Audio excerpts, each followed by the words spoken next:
దైవజనమా, మన విశ్వాస యాత్రలో అవసరమును బట్టి కొన్ని శ్రమలు దేవుడు మనకు అనుమతిస్తాడు. ఎందుకు అనుమతిస్తాడయ్యా? కంసాలి ఆ బంగారాన్ని అగ్నిలో పుట్టవేసినట్లుగా దేవుడే తన చిత్త ప్రకారం శ్రమలనే కొలిమిలో దేవుడు మనల్ని పుట్టవేస్తాడు. కలవరపడద్దు. అలాగని దేవుడు జీవితకాలం నిన్ను అనుస్తాడు అనుకున్నావా? నో. ఒక కాలాన్ని దేవుడు నీ కొరకు నిర్ణయించాడు. నేను హెచ్చించే కాలం, నేను ఘనపరిచే కాలం, నేను పైకి లేవనెత్తే కాలం, నీ కన్నీళ్లు తుడిచే ఒక కాలాన్ని దేవుడు నిర్ణయించాడు. దైవజనమా, నా చేతులతో మిమ్మల్ని ఆశీర్వదిస్తున్నాను, నమ్మండి.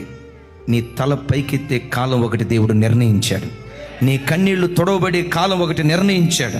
ఎక్కడ అవమానపరచబడ్డావో అక్కడే ఘనాస్పదంగా నిన్ను నిలవబెట్టే కాలం ఒకటి దేవుడు నిర్ణయించాడు.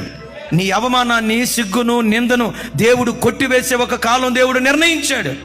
ఆ కాలం వచ్చే వరకు దేవుని సన్నిధిలో ఓపికగా కనిపెట్టు. ఎంత అనిచాడో అంత పైకి నా దేవుడు లేవనెత్తును గాక.